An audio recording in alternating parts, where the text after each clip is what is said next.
The world between worlds. A vast expanse of endless stars and swirling nebulae, where time and space converge. Within this mysterious realm, the Force weaves the threads of countless realities. Through its portals, we glimpse infinite possibilities, a galaxy where one decision can reshape everything we know.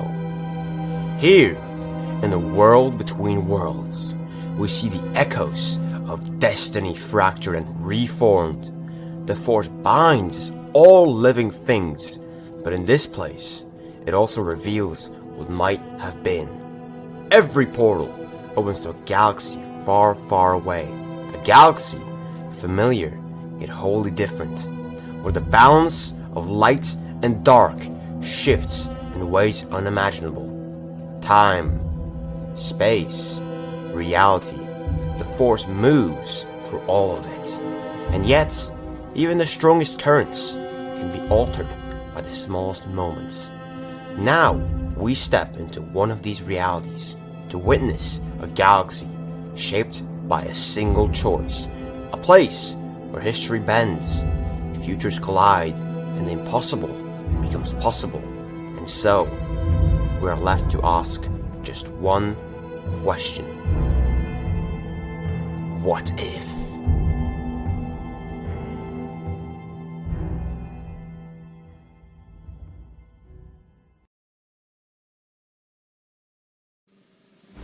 Hello there, and welcome to What If Yoda Sensed Mace Windu's Death, Part 2. Location, Coruscant, Jedi Temple. Time, 19 BBY. The 501st Legion, with Anakin at the lead, ascends the stairs of the Jedi Temple, the weight of their mission pressing down with each step. As Anakin reaches the top, his pace slows, and the final step seems to echo in the silence. His face is set in determination, but beneath the surface, the conflict brews. The dark side is strong within him now. Anakin breathes out quietly, the words forming in his mind. The Jedi have failed the Republic. This will end today. Behind him, the clones move in unison, weapons at the ready, but their expressions remain unreadable beneath their helmets. Meanwhile, high in the stars, the Jedi Council is en route to Coruscant in hyperspace. Their mission is to return and confront the growing chaos they sense. But little do they know, the situation has already spiraled out of control. Their journey will soon bring them face to face with the fallout on their inaction. At the top of the temple stairs, Anakin stops, his boots making a firm sound on the stone as he stands before the massive doors. The 501st closes ranks behind him, prepared for what's next. But before Anakin can move forward, a figure steps out from the shadows. It's Sindralic, flanked by two imposing temple guards. His posture is confident, yet there is a calmness in his eyes, a readiness for whatever may come. Sindralic raises a hand, signaling for the clones to halt. Sindralic's voice rings out clearly. Anakin Skywalker, what is happening here? Why have you come to the temple with your soldiers? Anakin turns to face him, his expression hard, his voice is low, yet it carries an undeniable weight. I have come to end this war. The Jedi are no longer the guardians of peace. They are the ones who have betrayed the Republic. Sindralic's gaze sharpens. He steps forward slowly, his hands resting on the hilt of his lightsaber. This is not the way, Anakin. You don't have to do this. The Jedi still stand for the Republic. You must stop. Anakin doesn't flinch. His voice is cold, unwavering. I've already made my decision. The tension between them is palpable. The weight of history is in every word spoken. The temple feels almost like a ticking time bomb, the fate of the Jedi hanging by a thread. Sindralic stands tall, but his heart sinks as he sees the determination in Anakin's eyes. Sindralic steps back slightly. Then I cannot stop you. He draws his lightsaber, readying for the inevitable battle. Sin stands at the base of the stairs, his eyes fixed on Anakin. But it's Commander Appo, standing just behind the Dark Jedi, who catches his attention. With a mix of confusion and disbelief, Sin calls out to him. His voice echoes through the courtyard, demanding answers. Commander Appo, Sin shouts, his tone laced with urgency. Are you okay with this? What is happening here? Oppo doesn't answer right away. His blank, mechanical gaze is fixed ahead, his expression emotionless. Then, in a voice devoid of humanity, he responds, his words chilling and devoid of the loyalty he once had.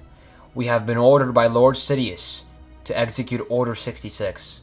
Sin's heart skips a beat. The weight of the words strikes him like a blow. He stands frozen for a moment, trying to comprehend the situation. Fear creeps into his voice as he responds, "Pardon me?" His thoughts are racing, but the storm is already upon them. Oppo, flinching, delivers his response in a robotic tone, his mind fully ensnared by the order. Good soldiers follow orders. Sin's grip on his lightsaber tightens, his eyes darting from Oppo to Anakin, his former friend now a shadow of the Jedi he once knew. The fear and uncertainty grow heavier. Sin opens his mouth to speak, but before he can, Anakin steps forward, his voice filled with delusion. "Don't question what's happening, Sin. This is the only way. The Jedi are a threat to peace. You should understand that," Anakin says, his eyes glowing with a fanatic intensity. Sin feels a knot tighten in his stomach. He can hardly believe the words coming from the once noble Jedi Knight. But there is no time for more words. His instincts kick in. The battle is coming. With a final glance at Anakin and Oppo, Sin begins to back up slowly, his 2 Jedi Temple guards flanking him. The doors to the temple loom ahead, and the air is thick with tension. As they reach the entrance, Sin makes a quick motion with his hand, signaling the temple guards to prepare. They move with swift precision, backing into the temple with Sin. The doors slide open, and they retreat behind them, closing them with a heavy thud, sealing the temple from the chaos outside. The moment the doors are closed, the quiet is almost deafening. But Sin knows the battle for the Jedi Temple has only just begun. Outside the temple, the silence is unwavering. The air is thick with the weight of uncertainty, the tension palpable. The clones, standing still as statues, seem unaware of the storm that's about to break. The stillness is eerie, as if time itself has slowed. Sin wastes no time. He activates his wrist comb and speaks urgently. His voice crackles across the frequency, carrying the weight of betrayal and fear. "The clones are betraying us," Sin says, his voice sharp and filled with disbelief. I don't know what's happening, but Anakin is with them. We must prepare for defense immediately. All Jedi report to your stations, and those in the evacuation process, you must hurry, right now." The message echoes throughout the temple. Every Jedi who hears it knows that the moment they've feared is here. Far away in the temple, Master Shaak Ti and the others, including the Jedi still focused on evacuating the temple, pause as the message reaches them. Their hearts sink. Shaak Ti's calm voice responds, though tinged with disbelief. "We're being betrayed by the clones? Anakin is with them?" Sin's voice trembles over so slightly as he replies, his words laced with dread. "There is no time to explain. I fear something bad is about to go down." Shaak Ti takes a moment to process, but her response is firm. "Understood. We are still evacuating the temple. We will proceed immediately, but we do need to hurry." As Sin hears the words, a pit forms in his stomach. He knows that time is running out. The Jedi Temple is under attack, and the forces within are scattered. There's no turning back now. Anakin, standing at the front of the temple, gazes up at the towering structure. His mind is a whirlwind of conflicts of emotions. His loyalty to the Republic, the Jedi, and his personal demons. The silent presses, suffocating. Finally, Anakin mutters, almost to himself, "I guess we're gonna do this the hard way." His voice is a mix of resolve and sorrow, but there's no turning back now. The Jedi have made their choice, and the clones, bound by their orders, are ready to carry out their part. And then, as if on cue, the silence is shattered. A deafening explosion rips through the air as gunfire from the Republic gunships rains down upon the Jedi Temple. The ground shakes violently as blaster fire impacts the walls. The temple's sturdy structure groans, dust falling from the ceiling. Another explosion, then another. Each blast a harboring of the storm that is about to sweep across the sacred halls of the Jedi. The ATTEs, lined up just outside the temple grounds, open fire, their cannons tearing through the gates. The blast doors begin to crumble under the weight of the assault. The clones, led by Anakin, charge forward with unrelenting force, pushing into the temple grounds. Inside the temple, the Jedi who've gathered for defense brace themselves. Every Jedi on standby feels the ground tremble. the chaos unfolding. Beyond the walls, there is no more time for hesitation. The temple is under siege. The walls vibrate from the powerful shots being fired. The air inside is thick with sounds of blaster fire and the shuddering of the structure.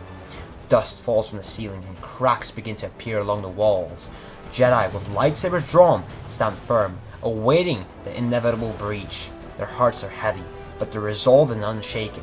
As the sounds of explosions intensify, the Jedi prepare for battle. They know what this means. The temple has been compromised, and the fight for its future has begun. As the siege of the Jedi Temple continues on Coruscant, the galaxy-wide execution of Order 66 is already in full swing. Clones, once loyal to their Jedi, turn their blasters on their commanders without hesitation, following Darth Sidious's orders to eliminate the Jedi Order. However, unlike the original timeline, more Jedi survived the Purge thanks to the emergency beacon that was activated by Shakti and Sin earlier. The beacon, which was triggered by Yoda's call to evacuate, had already reached Jedi across the galaxy. Many Jedi managed to escape the front lines and seek immediate shelter before the full force of Order 66 hit. On Felucia, Aayla Secura stands in the midst of her battle, commanding her forces to hold the line. But before she can react, a single shot rings out from behind her. The bolt strikes her in the back, instantly dropping her to the ground before she has a chance to defend herself. Her lightsaber falls from her grip, and her body crumples. As her clones advance, the survivors of her battalion, alerted by the emergency beacon, began to retreat into the jungle, making their escape from the massacre. On Seleucami, Jedi Master Cardan Dar is caught completely off guard. He's in the midst of coordinating with his troops, unaware of the imminent betrayal. His clone soldiers, his own trusted battalion, suddenly turn on him. There's no warning, no time to defend himself. The clones, in perfect sync with their programming, shoot him down before he can even draw his lightsaber. His body falls lifeless as his battalion marches forward, completing the grim task set before them by Sidious. Meanwhile, on Vision, Jedi Master Talis Kor fights bravely to protect his forces. As the attack on his position begins, his battalion of clones turns on him, executing their deadly orders. Master Kor, realizing their betrayal, makes a final attempt to flee, but is struck down by his own clones. His lightsaber, still ignited, falls beside his body as his battalion moves past, ensuring the Jedi's death. Despite these tragic losses, the beacon sent earlier from the Jedi Temple saves a few. Jedi who had heard the warning are now scattered across the galaxy, forcing into hiding. Some escape into the wilderness, while others are already planning for the survival of their order, knowing that this day is far from over. Back inside the Jedi Temple, the siege is escalating rapidly. The clones' attack grows more relentless by the second, their gunships battering the temple's outer walls. The once sturdy defenses are starting to crumble under a barrage. Inside the temple, Sin surveys the situation with a growing sense of urgency. The defense plan he initiated set in motion is no longer enough to hold back the overwhelming clone forces.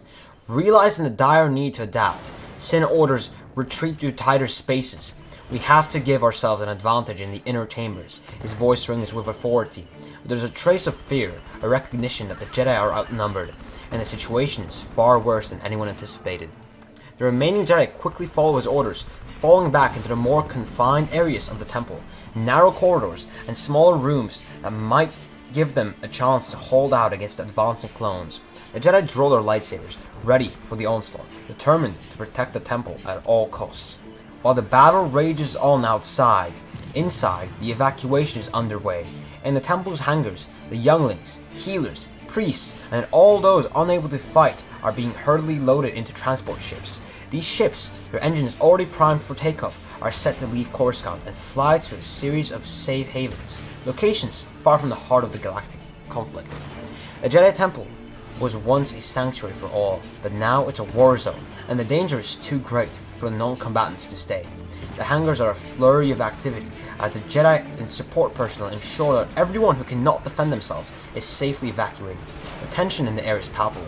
The Jedi who remain behind are the defenders, the warriors who will try to hold the line for as long as they can, but they know, deep down, that the temple's fate is uncertain.